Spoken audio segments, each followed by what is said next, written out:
नमस्कार दोस्तों, OCN network में आपका स्वागत है। मैं हूं ओमकार चौधरी।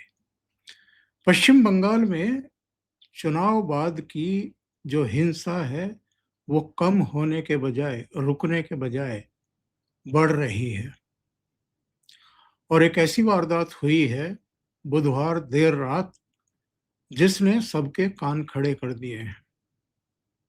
शुवेंदु अधिकारी, जो प्रदेश स्तर के नेता हैं भारतीय जनता पार्टी के, जिनको भावी मुख्यमंत्री के चेहरे के तौर पर देखा जा रहा है, उनके पीए की गोली मार करके हत्या कर दी गई है। चंद्रनाथ रथ इनका नाम था। युवा थे, लेकिन पिछले करीब 8-10 वर्ष से इनके करीबी थे और इनके साथ इनके निजी सहायक के तौर पर काम कर रहे थे।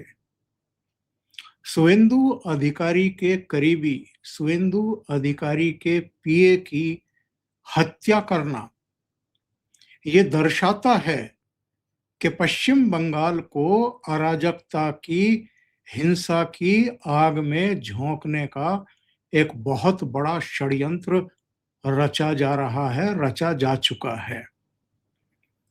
जब से नतीजे आए हैं और टीएमसी केवल 80-81 सीटों पर सिमट गई है और ममता बनर्जी सत्ता से बाहर हो गई हैं, भारतीय जनता पार्टी को 206 सीटें मिली हैं, 207 सीटें मिली हैं, तब से पूरे पश्चिम बंगाल के अलग अलग हिस्सों में कहीं भारतीय जनता पार्टी के समर्थक, कहीं टीएमसी के समर्थक एक दूसरे पर अटैक कर रहे हैं, हिंसा हो रही है, पथराव हो रहे हैं, आगजनी तोड़फोड़ हो रही है और अब तक 4 लोगों की हत्याएं हो चुकी हैं।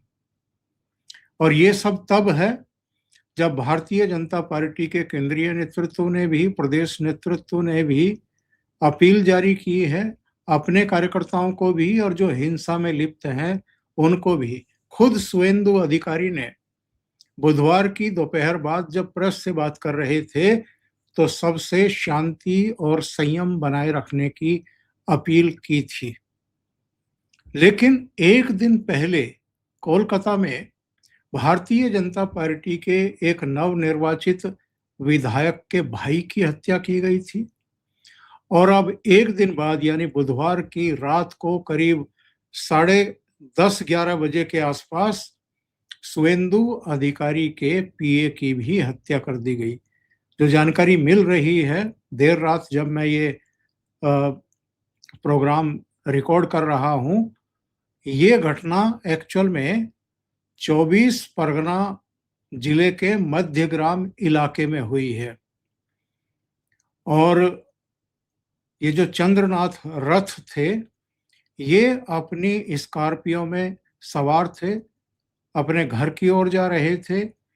इनकी गाड़ी को ओवरटेक किया गया, इनकी गाड़ी को रोका गया और दूसरी गाड़ी से, किसी का कहना है कि मोटरसाइकिल पर थे, किसी का कहना है कि गाड़ी में सवार थे, 4 राउंड फायरिंग की गई है हमलावरों के द्वारा।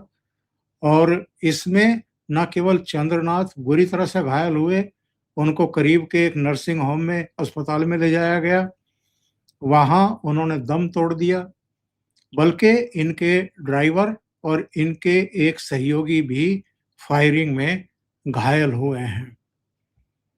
और बीच सड़क में इस गाड़ी को रुकवाया गया।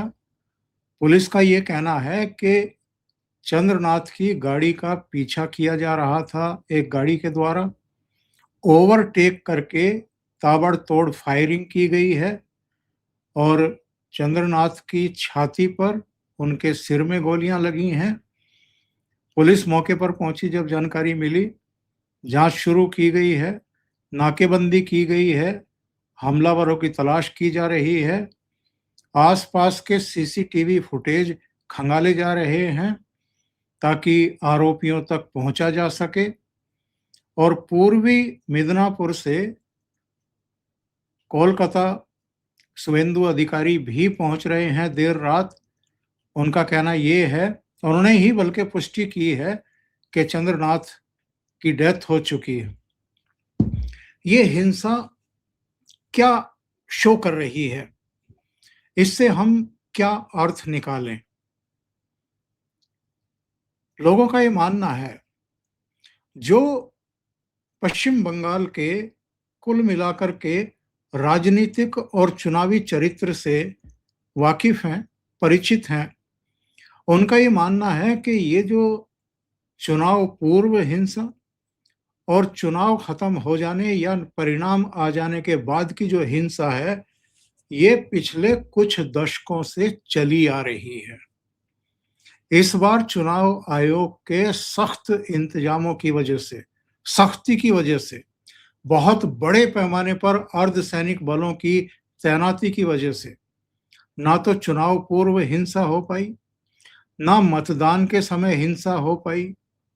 छुटपुट कहीं छोटी-मोटी कहीं हुई हो तो अलग बात है, वरना बड़े पैमाने पर जिस तरीके से चुनाव से पहले, मतदान से पहले ही 20-20, 30-30 लोगों की हत्याएं कर दी जाती थी, लोगों को पेड़ों पर टांग करके उनको लटका दिया जाता था, उनके घरों में तोड़फोड़, आगजनी कर दी जाती थी, एक भय का वातावरण क्रिएट किया जाता था, वो तो हुआ नहीं इस बार।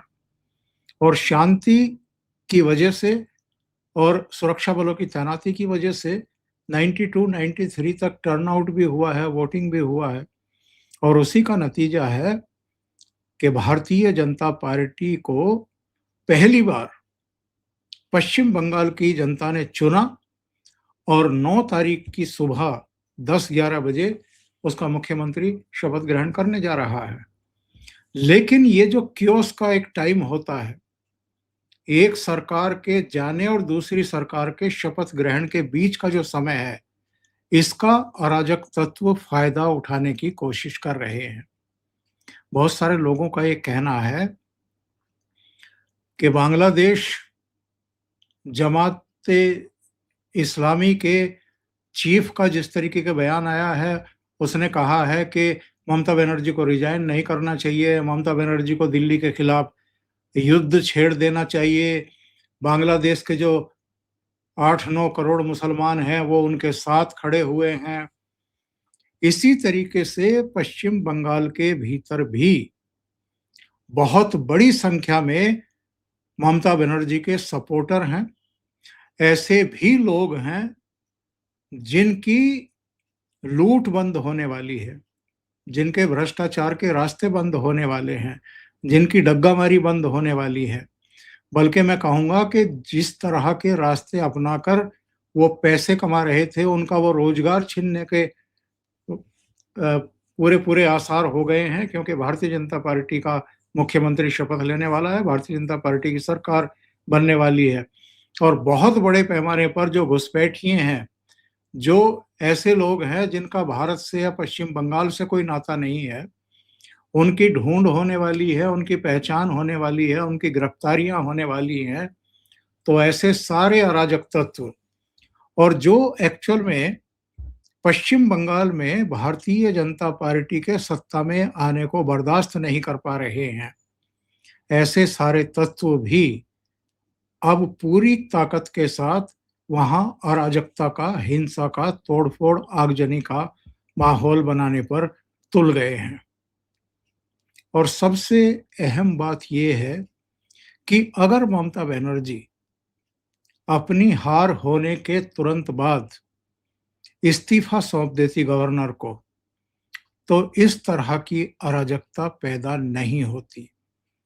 ऐसे बहुत सारे दृश्य देखने को मिल रहे हैं, वीडियो वायरल हैं, जहां-जहां इनके पोस्टर बैनर लगे हुए हैं, हिंदू महिलाएं उनको नोच-नोच करके फेंक रही हैं।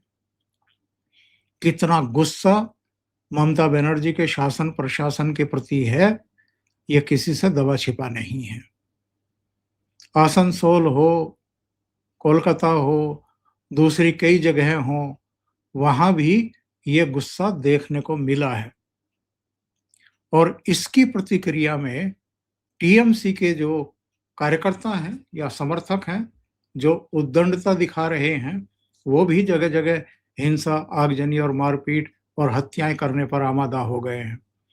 ये जो शुवेंदु अधिकारी के पीए की हत्या की गई है, इसके बाद आप कल्पना करिए कि कितनी सख्त कार्रवाई शासन-प्रशासन के स्तर पर होने जा रही है।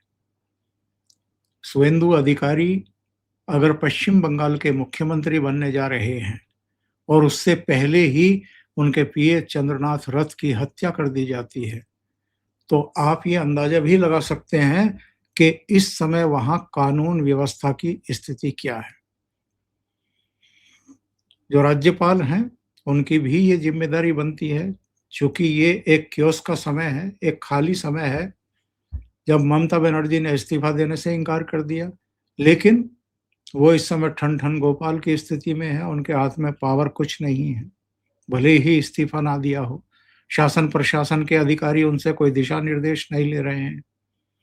ये भी हो सकता था कि वो गवर्नर के पास जाती, इस्तीफ़ा देती, तो गवर्नर उनसे कहता कि जब तक नया मुख्यमंत्री, नई सरकार शपथ ना ले ले, तब तक आप कार्यकारी मुख्यमंत्री बने रहिए और कानून व्यवस्था और दूसरे मामले देखती रहिए। लेकिन ऐसा भी ममता बनर्जी ने नहीं किया है और मुझे तो लगता है कि संभवतः ये जो कियोस्क की स्थिति है, ये जो अराजकता की स्थिति है, ये इसलिए भी बढ़ी है। लेकिन ना केंद्रीय गृह मंत्रालय हाथ पर हाथ रख कर के बैठ सकता है, ना राजभवन और ना ही केंद्रीय बल जो पश्चिम बंगाल में इस समय तैनात हैं। तो ऐसे अराजक तत्वों को, गुंडों को, बदमाशों को और जो वहाँ अराजकता पैदा करना चाहते हैं, उन पर सख्त से सख्त कार्रवाई करनी ही होगी। अभी के लिए इतना ही। बहुत-बहुत धन्यवाद। अगर आपको ये चैनल और इसके कंटेंट पसंद आ रहे हैं, तो लाइक करें, कमेंट करें, वीडियो को शेयर भी करें। अभी तक अगर आपने ये चैनल सब्सक्राइब नहीं किया है, तो सब्सक्राइब कर लें। साथ में लगे बेल आइकन को दबाना ना भूलें, ताकि आगे आने वाले वीडियो और उनके नोटिफ़िकेशन आप तक पहुँचते रहें। बहुत-बहुत धन्यवाद। नमस्कार।